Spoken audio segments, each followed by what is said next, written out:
Oh, hi. Just over here spinning my empty Starbucks cup, for no reason. It's definitely empty. There's definitely no liquids in here. Or is there? So, by some strange magic, and you guys, I'm sure, have seen this trick before, this water managed to stay in this cup even though I was spinning it in a circle and it was upside down for a certain amount of time. Okay, and this magic, I think, is the perfect introduction to this topic of circular motion, which is this week's focus. If you guys could turn to the slides, I want to kick it off with the quote of the week, which is from a Buddhist meditation teacher named Jon Kabat-Zinn. And this quote is, "Wherever you go, there you are." And that might sound preposterously obvious and probably very boring. But I think this is an important quote for thinking about how we approach our challenges, especially the challenges that result from, habits that we have. A lot of times we think that we can outrun ourselves if we go to a different location or find a different job. But the truth of the matter is, even in that new location, we're still there. And we still have the same minds, and we still have the same history, and we still have the same habits. So it usually takes a little bit something deeper, looking inside, and doing the work to change bad habits as opposed to just changing the details or the circumstances of your life. Okay, so I was moved by that quote, and from there we will go to why do we care, right? And it turns out that circular motion is one of the leading ways, in fact, almost definitely the method we will use to reproduce gravity in space during long-term missions. For example, a mission to Mars, if we were to go to one. And maybe you guys, if you've ever seen the movie The Martian, you've actually seen this, where the little space vehicle that they're taking over there to Mars is rotating like this. And that is because when you create that rotation, you're creating something called a centripetal acceleration. And if you're rotating at just the right speed, so that centripetal acceleration is 9.8 meters per second squared, then you, my friends, have gravity. And that's how we'd fake gravity in space, so that it feels like we trick our bodies into thinking that we're still under Earth gravity. Okay, and most of the biological processes that happen in the body because of that gravity continue operating in a similar way.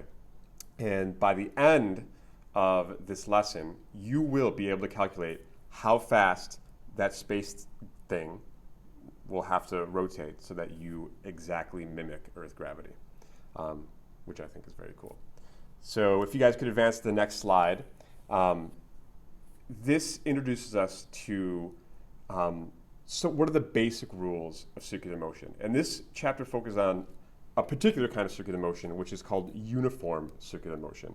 And uniform circular motion just means that you're moving in a perfect circle, A, and B, the speed at which you're moving in that circle never ever changes. Okay? So we're talking about a perfect circle, right? And the speed is equal to a constant. Okay? Never changes. All right? As it rotates. All right, so there's no accelerating radially like that, okay? And so when you have an object, I don't know, let's just say that this is the Earth and this is the moon, just for funsies, okay? So whenever you have an object undergoing uniform circular motion, there's a couple things that are always important to remember. One of those things is that the velocity vector of that object is always perfectly tangent to the circle, right? So V is always going to be tangent to the circle, no matter where you are. Okay? So that's the first thing. At any given instant, the velocity vector of the object is tangent to the circle, obviously in the direction that you're going. So your velocity here is just there, your velocity here is just there. And then the centripetal acceleration vector, right? Remember I said that anything moving in a circle actually has an acceleration, right? And that guy, the acceleration vector, is always going to be pointing inwards. So acceleration vectors in, centripetal acceleration vector is in, right? So velocity points tangent, acceleration vector points in. And I know what you're thinking, okay? You're thinking, wait a second here. If speed is constant, if this is uniform circular motion, okay, then why would it be that I have any kind of acceleration, okay? And you'd be right. You're on the right track here. But you're forgetting one thing. And that is that, remember, acceleration is a change in velocity, not just speed. And velocity is speed plus direction. So if your direction's changing, right, it requires a force to do that, okay? And so that change in velocity and just the direction of velocity, even though the magnitude of the velocity stays the same, the change in direction has to be due to an acceleration, and that acceleration you call centripetal acceleration, okay? So once again, even though the speed is the same, the direction is changing, and that means velocity is changing, and if velocity is changing, you definitely have an acceleration, okay?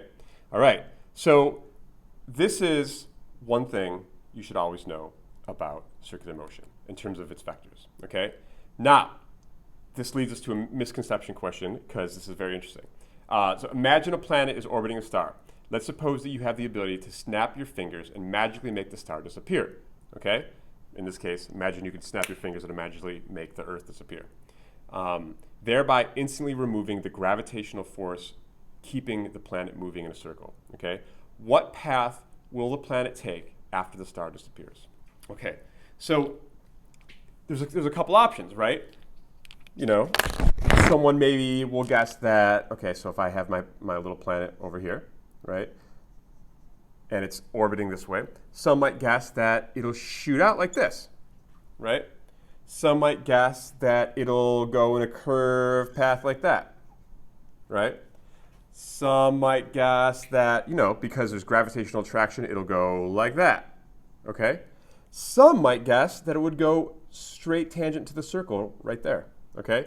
What path would it follow? Which of those guys? So in our problem here, the options are A, a straight line perpendicular to the circle, right? That's this guy, right? Straight line perpendicular out. A straight line parallel to the circle, that's this guy here. C, a curved line bending in the same direction as the circle, so that would be this, right? And D, the planet will just be still. If I take away the sun, or in this case the Earth, right, whatever's gravitationally keeping that in a circle, if I take it away, will it just stop moving completely because the gravitational source is gone? So here's the thing. All you need to do is apply Newton's first law, right? And so if you take away the object, you've taken away the force of gravity, okay? And if you take away the force of gravity, then there's no force acting on that object anymore, right? So that means that whatever motion it had when the force was taken away, that motion must remain the same, just like Newton's first law says, right? So at this precise moment, the planet will be moving in a straight line, right, tangent to the circle, tangent to the orbit, right?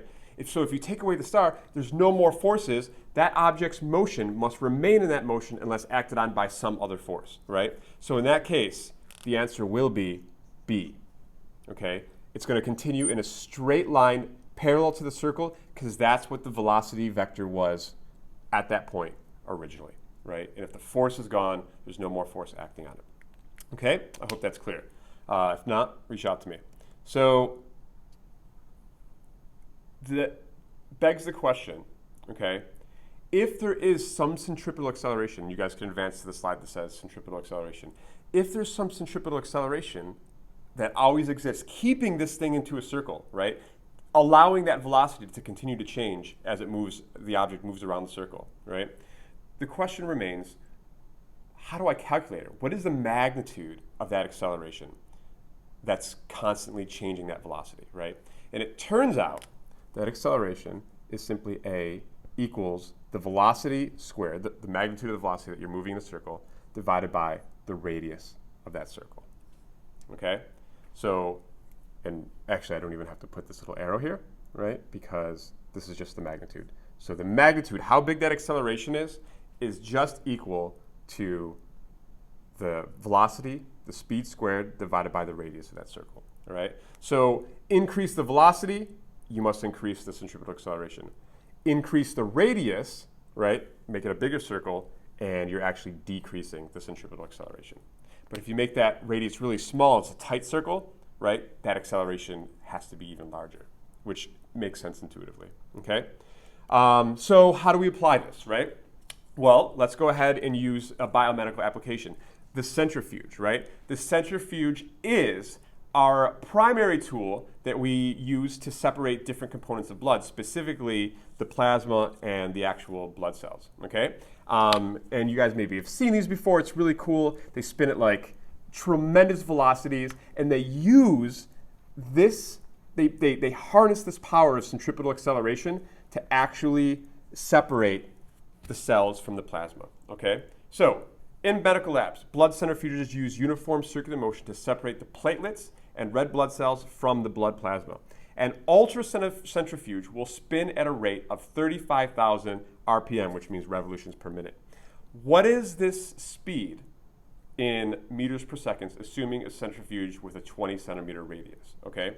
So we want speed first. Right now, we have a rate, okay? We know that it's 35,000 revolutions per minute, but what we don't know is what is its actual speed, right? We want to find V for that centrifuge, okay? How fast is it actually spinning? And we need that in meters per second, not revolutions per minute. That's silly, right? So how would I do that? Well, guys, we use the same old rule that we've been doing, right? Okay, but so here's the thing. So we're going to do the classic ladder method here. But revolutions, right? One revolution is one full trip around the outside of that circle, right? So one revolution, right, is 2 pi r meters, right? Because 2 pi r is the circumference of a circle. So one revolution is 2 pi r meters, and now we can cancel out revolutions, okay? And we don't want minutes. We don't want revolutions per minute. We want meters per second. And so we know that in 1 minute, there's 60 seconds, okay? So that gives us everything we want. We know that the radius of this centrifuge here is 20 centimeters. So we're going to put in 0.2 meters in there, right? And then when I put that in my calculator, and you guys can confirm, I get the value of 732.67 meters per second, all right? And that's a velocity, okay? So my units are right. I should have meters per second. So that's actually how fast a point on the outside of that centrifuge is actually moving, right? Okay, second question. At this speed, what is the centripetal acceleration experienced by the sample, okay? All right, so let's do that. Remember, centripetal acceleration is just A equals V squared over R. We just found the velocity is 732.67. We square that, divide by the radius of the centrifuge, which is, again, 0.2 meters, okay? And I get a value of, quite a hefty value, 2,681,560 meters per second squared. Okay? You might be asking, should it be that high? And the answer is yes, right? That's the whole point. We are harnessing centripetal acceleration at huge magnitudes to actually separate these. And by the end of this problem, you'll see why the platelets, the blood cells, and the plasma will actually separate, okay? All right, so third, it says, use the famous equation, F equals ma to determine the force on each individual blood cell during the spin, okay? So the force in each individual blood cell, we have F equals ma, right?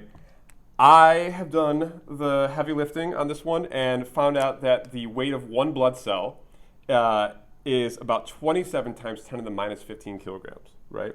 So I have 27 times 10 to the minus 15 kilograms.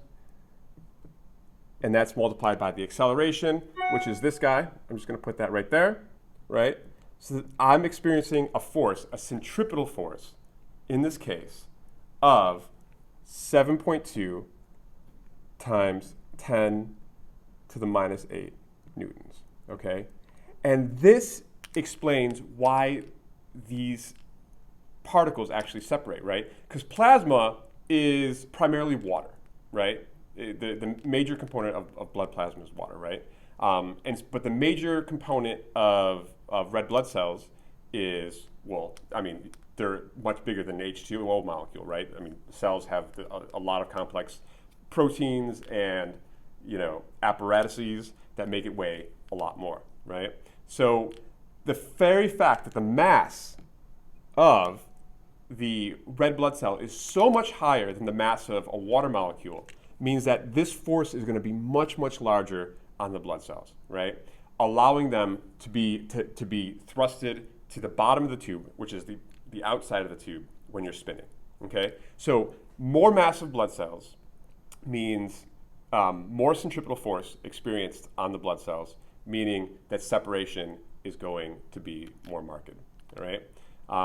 And so very last question here is that what would be the period of one full rotation?